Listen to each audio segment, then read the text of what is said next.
Bismillahirrahmanirrahim. Assalamualaikum warahmatullahi wabarakatuh. Alhamdulillahirrabbilalamin. Assalatu wassalamu ala asrafil anbiya'i wal mursalin wa ala alihi wa sahbihi ajmain. Rabbi shrah li sadri wa yassir li amri wahlul 'uqdatam min lisani yafqahu qawli. Amma ba'du. Baik, selamat pagi semuanya.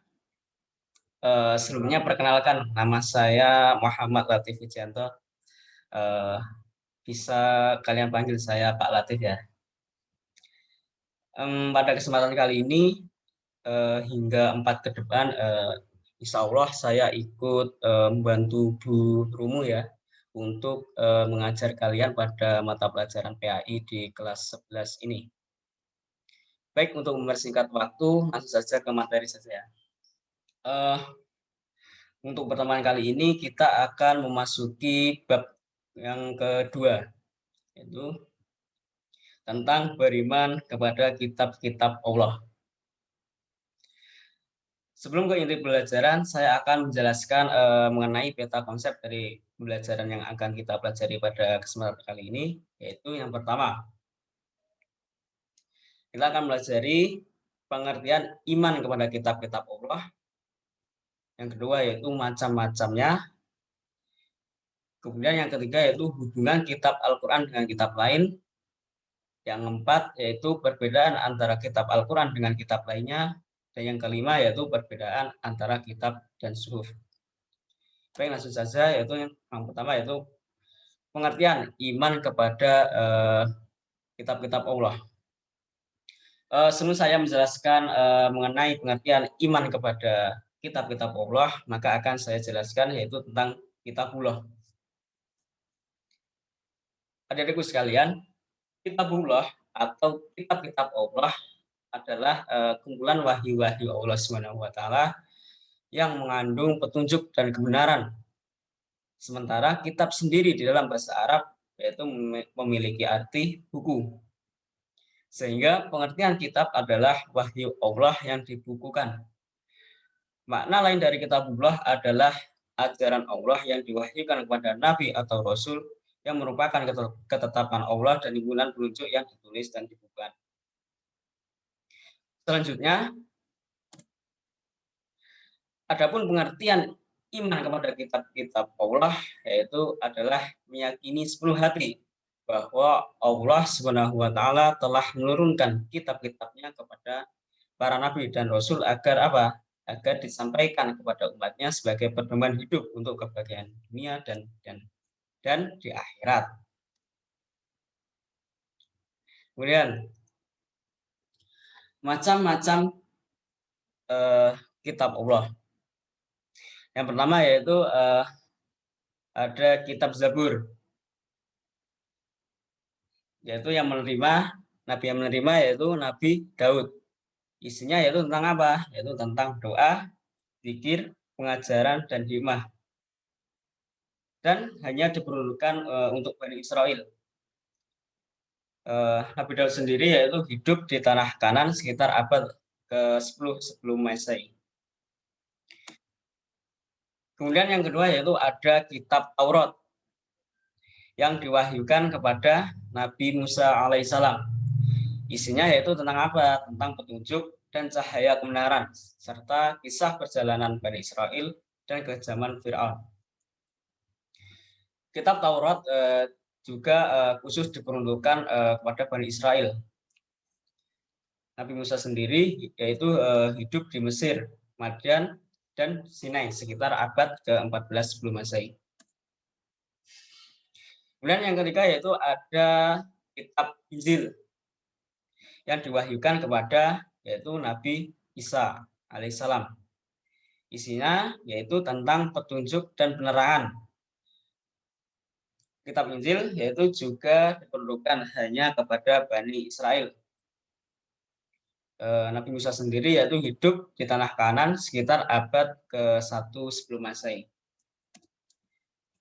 Kemudian yang terakhir yaitu kitab Al-Quran yang diwahyukan kepada Nabi Muhammad SAW. Isinya yaitu mengenai ajaran-ajaran Allah untuk memberi petunjuk, pedoman, dan bimbingan yang benar kepada manusia sepanjang masa. Agar apa? Agar nantinya dapat bahagia di dunia dan di akhirat. Al-Quran sendiri yaitu kitab yang diperuntukkan untuk seluruh manusia.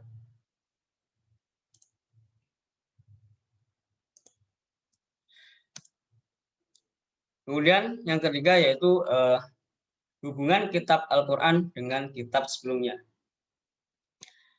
Hubungan kitab Al-Quran dengan kitab sebelumnya yang pertama yaitu menjadi saksi kebenaran dan menjadi tolak ukur terhadap kitab-kitab sebelumnya.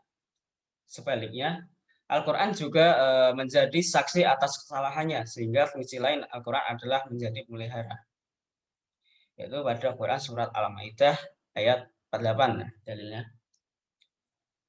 Kemudian yang kedua yaitu menjadi solusi, menjawab dan menjelaskan perbedaan atau perselisihan yang muncul di antara para penganut agama. Dalilnya yaitu pada Quran surat An-Nahl ayat 64.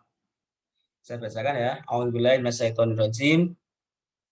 Wa ma anzalna 'alaikal kitaba illa litubayyana lahumul ladzi ikhtalafu fihi wa hudaw wa rahmatan liqaumin yu'minun. Artinya yaitu dan kami tidak menurunkan kitab Al-Qur'an ini kepada Muhammad melainkan agar engkau dapat menjelaskan kepada mereka apa yang mereka perselisihkan serta menjadi petunjuk dan rahmat bagi orang-orang yang beriman. Nah, yang ketiga yaitu hubungan Al-Quran dengan kitab sebelumnya yaitu mengoreksi isi kitab suci sebelumnya yang sudah diubah sendiri oleh pemeluknya dengan apa? Dengan berbagai kepentingan duniawi dan oleh manusia yang ingkar. Dalilnya yaitu apa? Quran surat Al-Maidah ayat 73. Kemudian Quran surat Al-Imran ayat 49 sampai 59. Dan yang terakhir yaitu Quran surat An-Nisa ayat 157 sampai 158. Nah, sebab selanjutnya yaitu yang keempat, perbedaan antara kitab Al-Quran dengan kitab lain. Yang pertama, yaitu apa? Al-Quran menjadi satu-satunya kitab suci yang masih utuh dan dijamin keasliannya. Hal ini karena setiap kali wahyu, yaitu ayat atau surat yang turun, langsung disampaikan Nabi kepada sahabatnya untuk ditulis dan dihafal. Nabi juga menyebutkan di mana ayat atau surat yang baru itu diwahyukan itu harus diletakkan, kemudian setiap bulan Ramadan seluruh bagian Al-Quran yang sudah diturunkan diperiksa dan ditetapkan ulang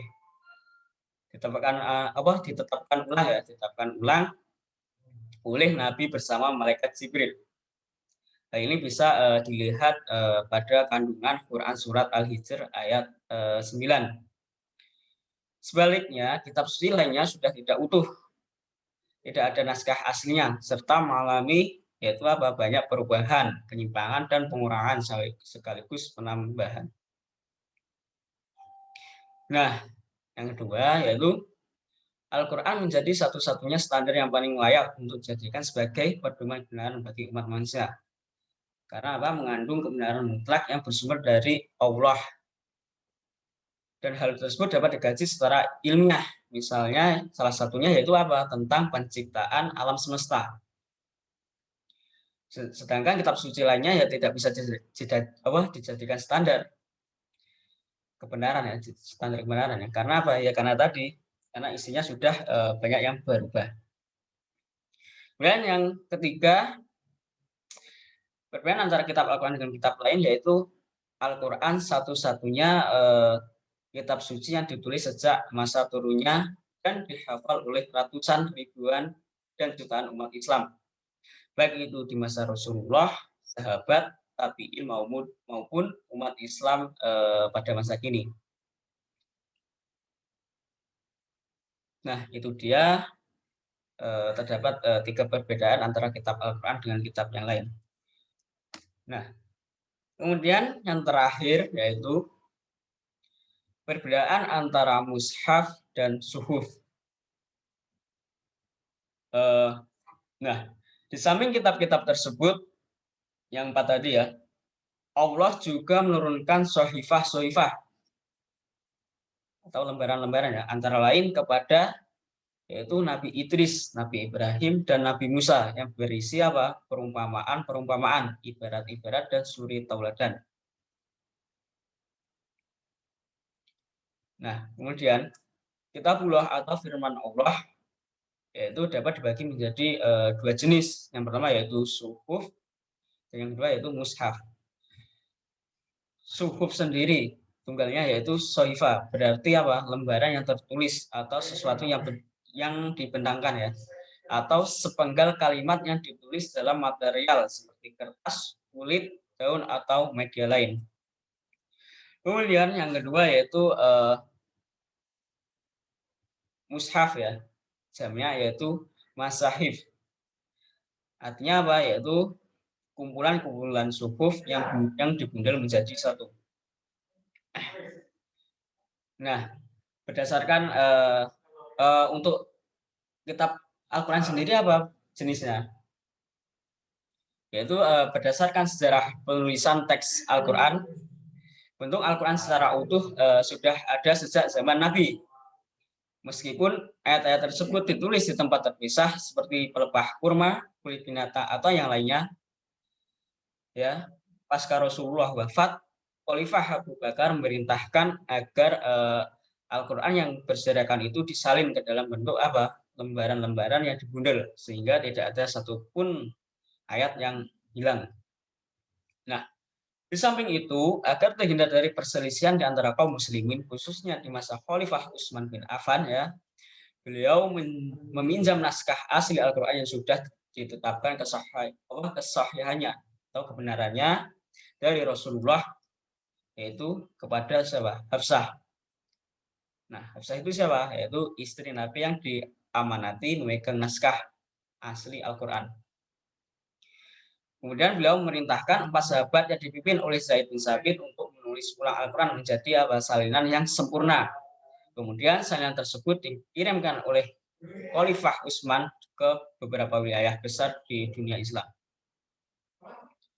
Nah, maka dari itu, dari sejarah tersebut ya dapat disimpulkan bahwa suhuf terdiri dari beberapa lembaran. Isi suhuf sendiri terdiri atas susunan ayat di dalam surah, tetapi lembaran-lembaran yang ada tersebut belumlah tersusun secara rapi atau tidak dibundel menjadi satu isi.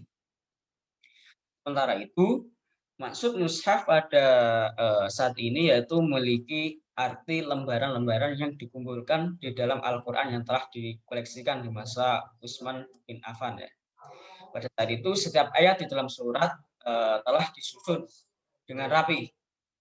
Itulah sebabnya umat Islam menyebut setiap duplikat Al-Quran yang memiliki keteraturan setiap ayat dan surat disebut apa? Yaitu mushaf. Nah, itu dia pertemuan pada kali ini ya. Pembahasan kali ini yaitu mengenai tadi ada 5 subbab tadi ya, subbab. Kemudian kita lanjutkan diskusi ya. Kalau ada pertanyaan silahkan kita bisa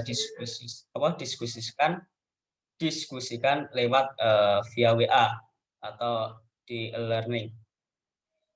Baik, saya akhiri. Wassalamualaikum warahmatullahi wabarakatuh.